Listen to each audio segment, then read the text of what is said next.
Okay, I hope you guys are all back. Let's wait for a few seconds. And by using this time, I can mute a few more people here.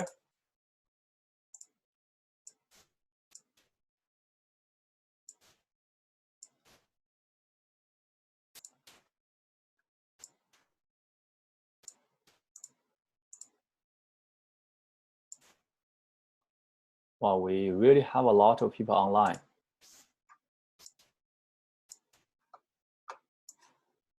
Okay, I hope everyone is back.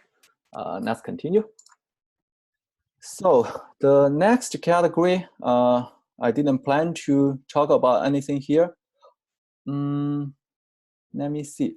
Okay, maybe I can briefly talk about the few examples of natural covalent solid. Can you give me a few examples for natural covalent solids? Yeah, diamond definitely is a very typical one.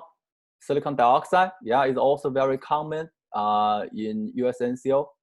Graphite, for graphite, I need to leave you a question mark. We can discuss graphite later. Silicon carbide, a good example. I want you to remember one more example. So we know diamond, we know silicon dioxide, silicon carbide. As you can see, most of those stuff are related to the 4A group elements, either carbon or silicon. So which means we have enough reason to believe silicon element itself is also a natural covalent solid. And basically, you know, for diamond, is each carbon make 4 bonds with another 4 carbons, right? A tetrahedral structure. And then silicon, as you can imagine, you just replace the carbon by silicon, right? And for silicon carbide, you just replace half of the carbon into silicon, which means each carbon will bind with 4 silicon, and each silicon will bind with 4 carbon, and then you keep the network going, right? And then finally is a big network. So silicon dioxide is also quite similar. So you kind of insert one oxygen in between each silicon-silicon bond, right? Oxygen here, oxygen here, oxygen, oxygen here. So do you think silicon dioxide is a right formula to summarize the structure? Yeah, there is some noise. Let me see. Yeah, please unmute yourself if you know how to do that. Oh, it seems like it works. Okay, so I think it makes sense, right? Each silicon is connected to 4 oxygens, but each oxygen is shared by 2 silicons. So which means each oxygen only has 1/2, you know, goes to 1 silicon. So basically, it's 4 oxygen times 50% belong to this silicon. So each silicon has 2 oxygens averagely, right? Make sense? So the angle definitely is, the angle for the silicon-oxygen silicon bond, to be honest, I'm not sure. I don't think it's 180 based on the VS-EPR theory, because as you can see, there are 2 lone pairs, right, surrounding the oxygen. So it's highly possible, not linear, right? Okay, this is not the key point I want to say. So as you can see, most of the natural covalent solids are related to the 4A group, you know. Someone mentioned about, you know, like boron nitride. Yes, indeed, it's a network, you know, covalent solid. Let me see. Oh, graphite. Graphite is kind of a little bit hybrid type of solids, because you know in each layer it's connected by the carbon-carbon, you know, covalent bond. So it's kind of a network, but it's a sheet, right? Each of the sheet is called graphene. But among the layers, we know they are kind of connected by intermolecular forces. So this is why the graphite is soft, because you can easily get, you know, a few layers, you know, off, right? This is also how the scientists, you know, got the graphene for the first time, kind of use the tape to get some layers out, right? So from this perspective, is a kind of a molecular solids, because they are, you know, connected by the intermolecular forces, right? Okay. my last question about this topic is the existence of molecules. So based from the 4 types of solids, ionic, metallic, molecular, and network covalent, can you tell me how many types of solids have molecules?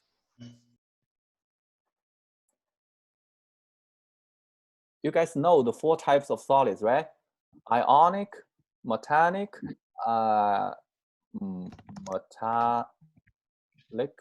and molecular, and the network covalent. The correct answer is only 1 type of them have molecules, which definitely is the molecular solids. None of the others have molecules. For example, ionic, if you have a look at the structure, I just want to show you a projection. It's like this. You cannot say, this is 1 molecule, because each cation is surrounded by a lot of anions. Each anion is surrounded by a lot of cations, right? So no molecules. Network, definitely no, right? We talk about this. So metallic is a kind of, the cations are surrounded by what?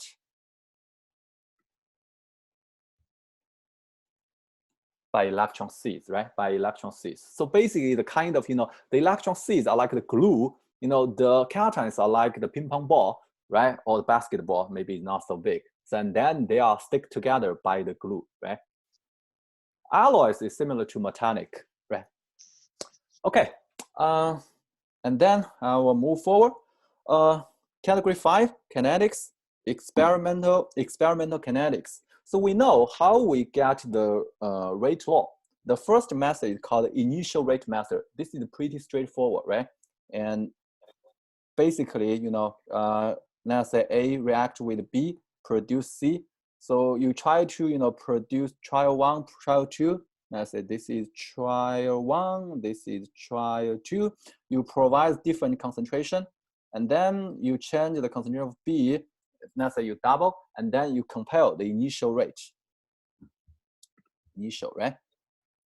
And then you know what will be the order for B. And then later you keep the B the same, and you double the concentration of A, and then you check the initial rate again, right?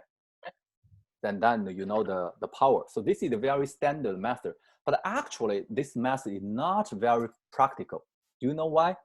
Because the initial rate actually is pretty hard. The initial rate is pretty hard to measure. How to get the initial rate?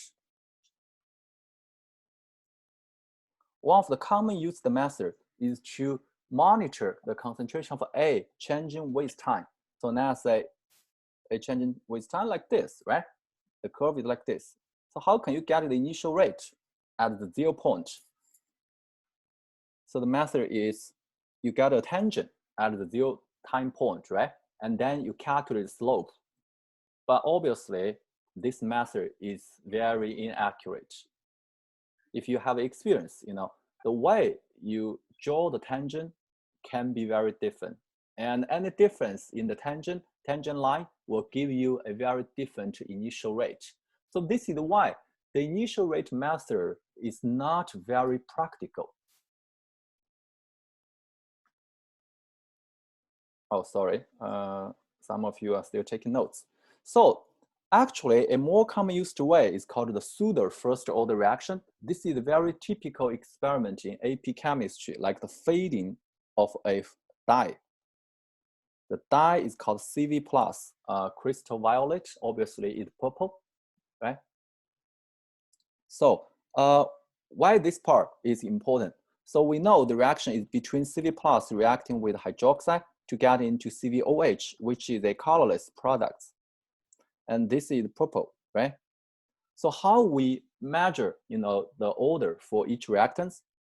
So now say, because when CV is consumed and hydroxide is also consumed, so which means it's very hard for you to maintain the concentration of the hydroxide. So what is our method, right? We increase the concentration of the hydroxide to a very high level, right? To a very high level. And then the consumption of the CV plus will not change the concentration of the hydroxide. So this method called pseudo first order. So now we can focus on the concentration of CV plus, right? So there are a few questions in the past few years for local exam. Very good questions, very tricky. So here, because I don't want to talk about any real example in case you didn't practice local exam yet. Okay. And later, how can you get the order of hydroxide? So obviously you fixed the concentration of the CV plus, and now you change the concentration of the hydroxide, right? And you do the same thing again, and then you can get the order for each of them, the CV plus and the hydroxide, right? So if in one case, let's say the hydroxide concentration is not much higher than the CV plus, and now there is a problem.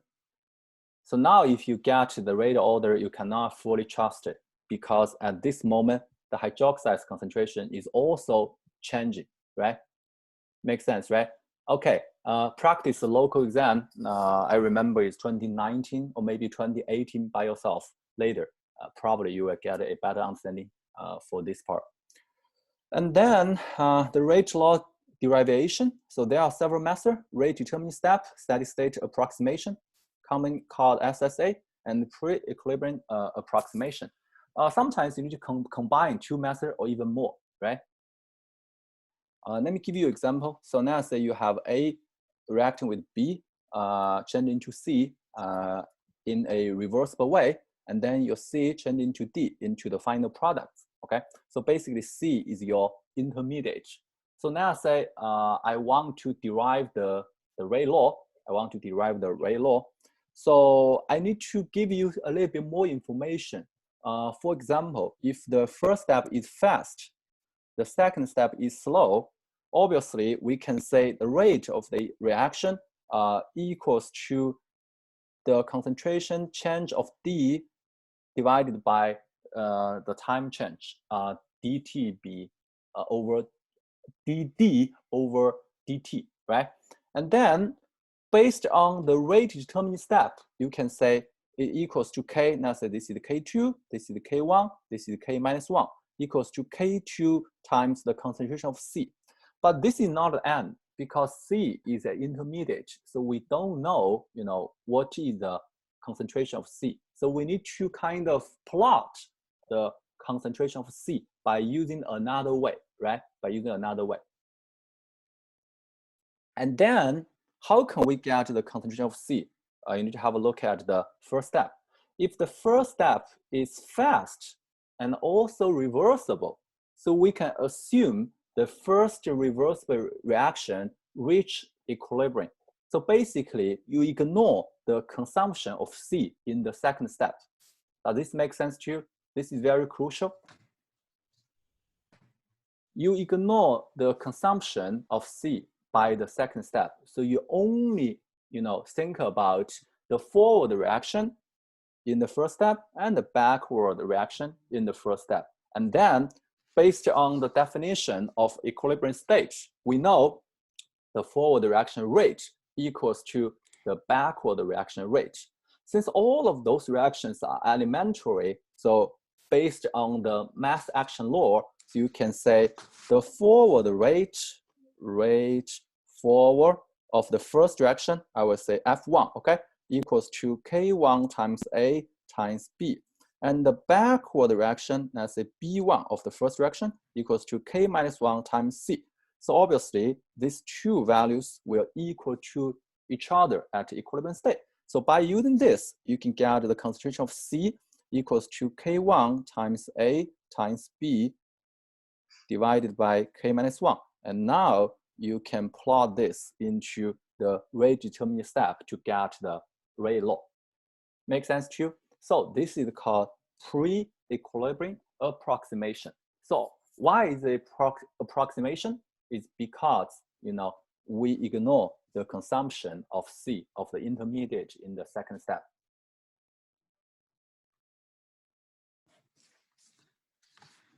Does this make sense to you?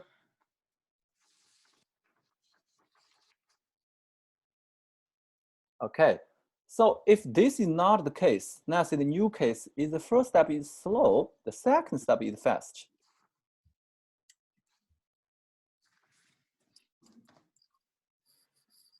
Maybe this is not a perfect example, but we can, let me see, I think I can try to use this one to demonstrate the steady state approximation. Yeah, I think so. Yeah, I think so.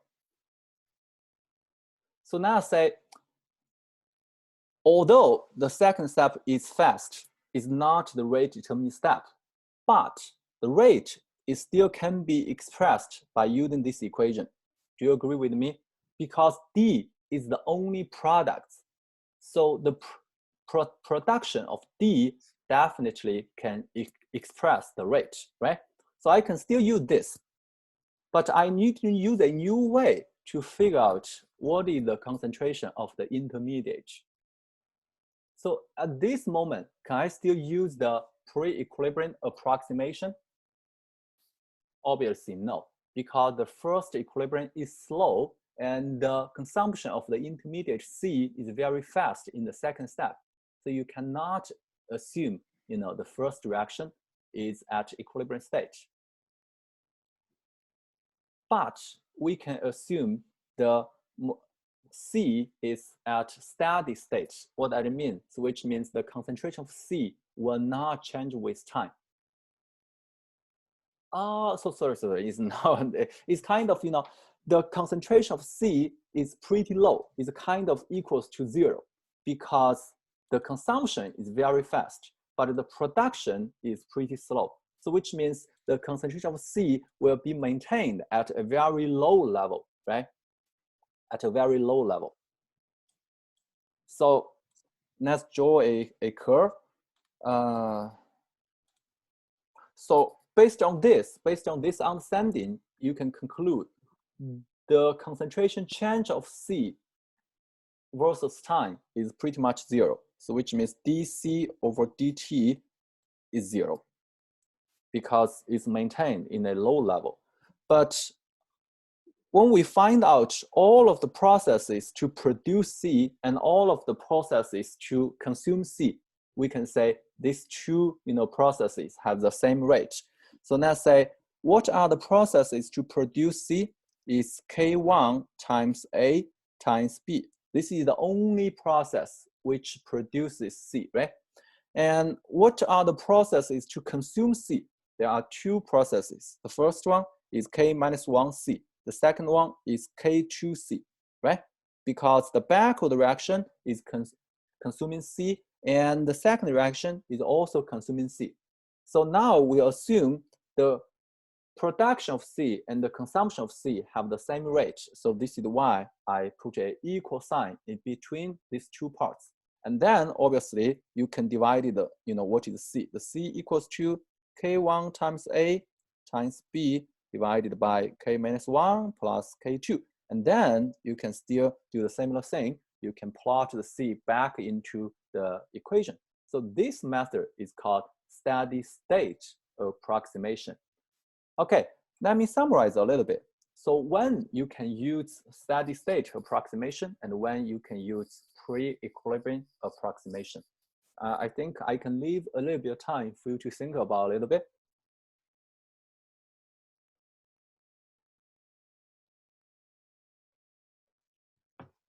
So now say SSA is steady state, PEA is pre-equilibrium. So what will be the criteria for you to apply these two approximations? After you understand this, the others are just some mathematics, right? I think PEA is relatively easier to understand. First, you need to have a first step or a previous step, which is a fast equilibrium. And then there will be a second step or a later step, which is slow. So basically, you need to have a fast equilibrium before a slow step. Does this make sense to you?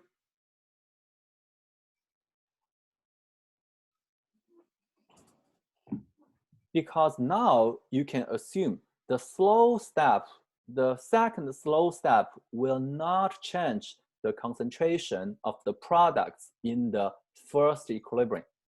right?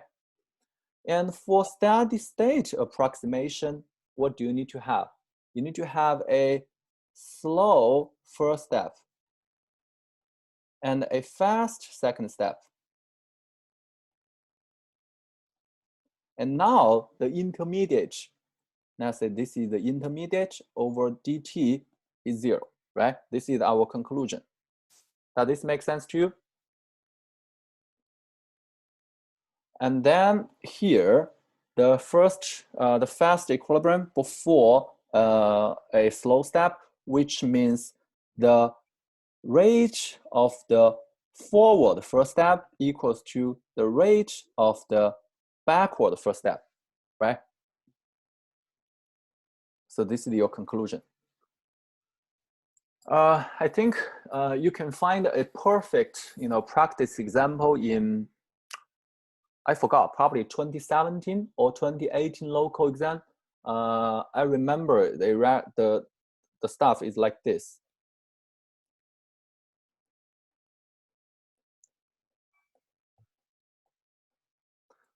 The reaction is like this, which is a SN2 reaction, or maybe the SN1. I remember, the carbocation is produced as the intermediate. So take some time to look into this example.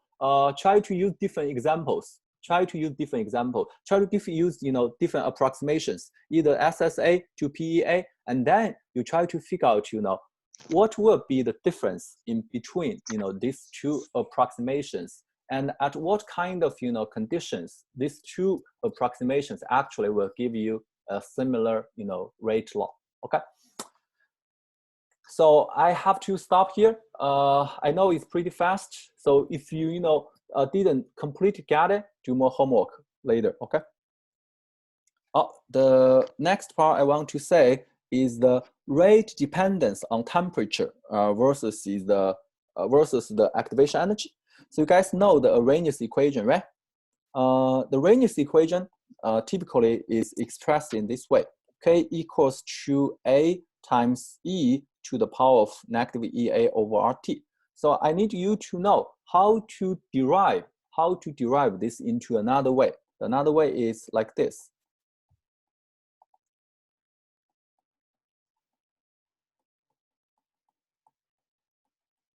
Like this. Make sense to you? If you didn't try this before, try to do the math, after the session by yourself. This is very important. I kind of forgot which style, which form is provided in the test paper. The second one, okay. So, but I remember for the Van 't Hoff, the first style is provided, right? The Van 't Hoff is also quite similar, which is K equals to, or let's say equals to, I think it should be a long K equals to negative delta G standard over RT, right? So you can also, derive a similar equation like this, right? So try to do the math homework by yourself. So based on this, I think there is a common asked question. So for two reactions with different Ka, so let's say one is EA2, another one is EA1. Let's say EA2 is greater than EA1. So if we increase the temperature from T1 to T2, the same temperature increasement from T1 to T2. So which reaction will have a higher, increasement of the speed? Did I make it clear? Because both reactions will be faster, right? But which one will increase more? The one with a higher activation energy or the one with a lower activation energy, right? I think if you practice the local example before, you definitely remember this example. Yeah, your conclusion is right. The higher one will increase more. And now I'm going to apply, this conclusion to the Le Chatelet's principle. So now say you have a reaction like this. This is your reactants. This is your products. So here, obviously, this is the EA for the forward reaction, and this is the EA for the backward reaction, right? So based on our conclusion, if the temperature increase from T1 to T2 by the same degree, so the both the forward reaction rate will be faster. Both the backward reaction rate, both of the forward reaction and the backward reaction rate will be faster, right? But which one will increase more? Definitely is the backward reaction rate, right? The backward reaction rate. So this is also why the equilibrium will shift to, let's say you have a reaction like this. Since the backward reaction rate increase more, so which means the equilibrium will shift to the left side, right? So this is consistent with the Le Chatelier's principle because this is a exothermic reaction with a delta H smaller than 0. So according to Le Chatelier's principle, increased temperature will shift the equilibrium to the direction which is absorbing heat, right? Make sense? So it will shift to the endothermic direction. So this is kind of, a connection between the equilibrium with the kinetics by using, kinetics to explain the Le Chatelier's principle. And now we can use the Van 't Hoff equation to try to explain it. So we know delta G standard equals to negative RT ln K, right? And delta G standard equals to delta H standard minus T delta S standard. So by divided by the negative RT in both sides, you will get something like this.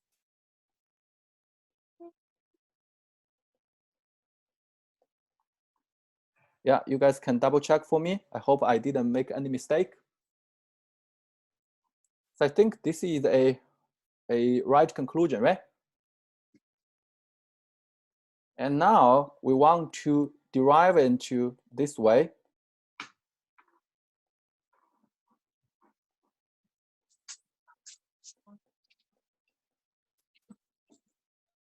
If you don't know how to do the math work, do it by yourself later after the session. So you got a quite similar, equation like the Arrhenius equation, right? The only difference is here is the rate constant, and here is the equilibrium constant. Here is the activation energy, here is delta H, right? And another difference is EA is always greater than 0. So this is why increase in temperature will always result in a fast reaction speed, a reaction rate, right? But the delta H may have different sign, depends on the reaction is endothermic or ectothermic, right? So this is why, increase in the temperature will shift the equilibrium to different directions based on its exo or endothermic. Okay, some of you are asking about how to derive the Van 't Hoff equation. I mean, this equation, right? This is a hot topic. You may need to get it from, college level physics, chemistry. So I'm not going to derive here. You may need to use the concept of chemical potential. So if you are interested, do more reading. But we will assume this equation is, accepted here, and then you based on this equation, you further derive, right? So I think that this part makes sense to you. First is a kind of connection between the kinetics and the equilibrium. A second is kind of, use the Van 't Hoff equation to explain why the Le Chatelier principle is right. There is an assumption. We need to assume both delta H standard and delta S standard is independent of temperature at a certain temperature range, right? We need to have this, otherwise you cannot get the equation. This is a valid assumption if the temperature does not change too much. Why? Because delta H is the H of the products minus the H of the reactants. So basically, if the temperature is increased, both the H of products will increase and the H of the reactants will also increase. So you can say the difference of these two is pretty much the same, right? It's still pretty much the same. Okay, it seems like we will end in 3 minutes. Let me have a look at our progress. Okay, I finished this part. Okay, I will try my best. Probably we need to have a little bit more time. So if you need to go, let's say you have an assignment tomorrow, you need to go to bed right now, just feel free to go, right? I will share the video in my website later, so you can check the other parts.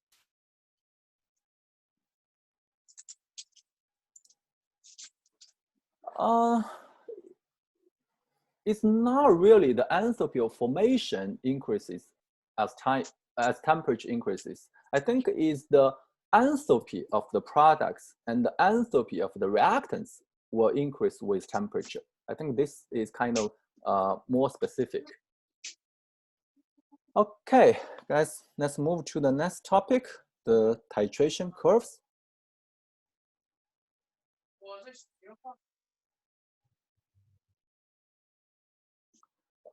You guys all know how a titration curve look like. So now say it's like this. Obviously, this is kind of a base is used to titrate an acid. So which means the acid in a flask. This is a really ugly flask. And then the base is put in the burette. Okay, now say this is the burette. Apologize for my high level drawing. Okay, so you can see a curve like this. A few points we need to summarize. The first one is the equivalence point, right? Which is in the middle of the pH window. What is the pH window? Is kind of the significant increment of the pH, right? Typically, it's symmetric. So the equivalence point should be in the middle of the pH window. And this is called equivalence point. Let's say it's EP. Another one is called endpoint. Are these two concepts the same?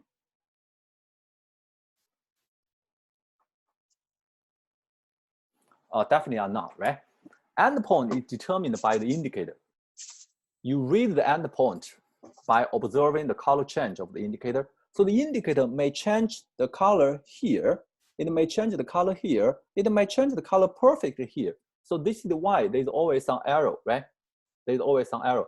Even if a strong as titration, you also have the error. It depends on which kind of indicator you use, right? You may not have a perfect indicator which will change color at the exact pH 7, right?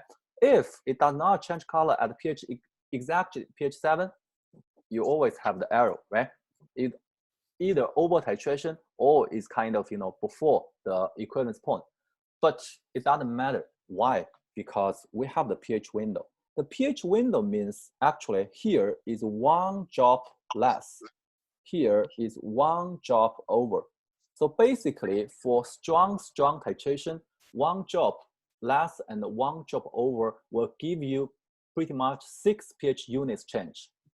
So this is why we accept the error, and the error is very small because one drop pretty much equals to 0.05 milliliter. So now say the endpoint need to use 20 milliliter, 0.05 will give you an error of 0.25%, right?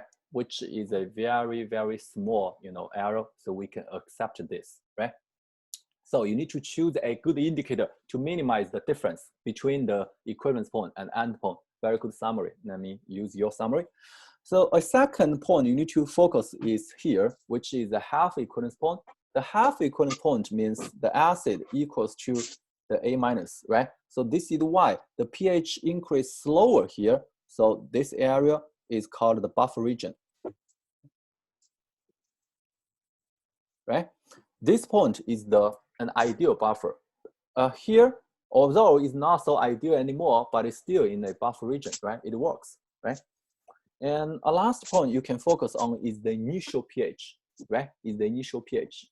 So based on the titration curves, can you give me kind of how many evidences can support this is a strong base titrate a weak acid? How many, kind of evidence you can find from this titration curve to demonstrate is a weak acid titrated by a strong base? Yeah, the first one definitely is the equivalence point is greater than 7, right? right? Equivalence point has a pH greater than 7. And the other, yeah, I agree with you. So you can also have a look at the, initial pH. But you may need to figure out the concentration of the acid first. How to get this? You use the concentration of the base multiplied by the volume here, right? And then divided by the volume of the acid, right? You can calculate the concentration of the acid, and then you can compare the initial pH. If the initial pH is not after you get the H+ concentration by using the initial pH, if the initial pH is not the same as the concentration of the acid, and then it means this is a weak acid, right? It's a weak acid. Let me ask you a question. So can you use the pH of the half equivalence point to conclude whether this acid is a strong one or a weak one?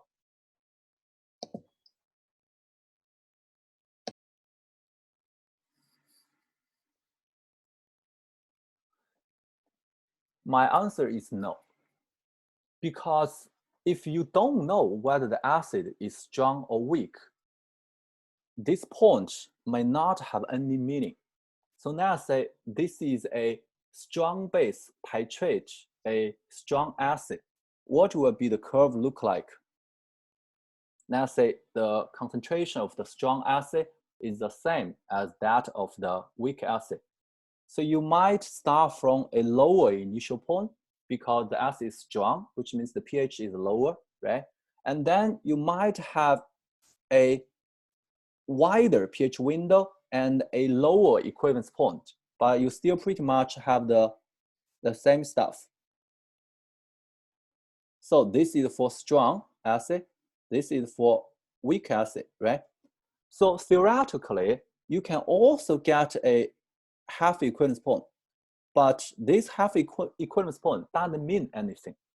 It's not the pKa of the strong acid, because strong acid has a negative pKa because the Ka is super big, right?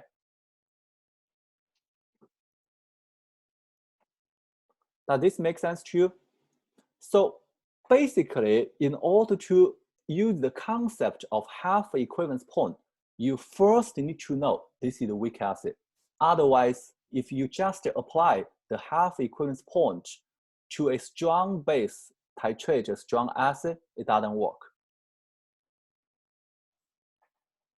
Does this make sense to you? Yeah, it's not because the Henderson-Hashbach equation is an approximation. Indeed, it's an approximation, but it's not related to that. The half equivalence point is here. So, this is the volume at the equivalence point. This is the half volume at the of the equivalence point. So you plot, you got the pH, right? Okay, let me see. I have less than 1 minute for this small session. Any more stuff I want to say here? Oh, the last one is the titration of polyprotic acid. For example, so now say you have a titration curve like this. Okay, so as you can see, because let's say V1, V2, let's say V2 pretty much equals to 2 V1. So you probably can conclude, okay, this is a strong base to titrate a diprotic acid, right? But there is another case. So let's say one possibility is a diprotic acid. Another possibility is a mixture of acid 1 and acid B, acid 2, or acid A, acid B. They have the same concentration. And they have different Ka, Ka1, Ka2, right? The one with the bigger Ka will be here. The one with the smaller Ka will be there, right? So actually, it's hard for you to differentiate these two situations. One is a diprotic acid, another one is a mixture of two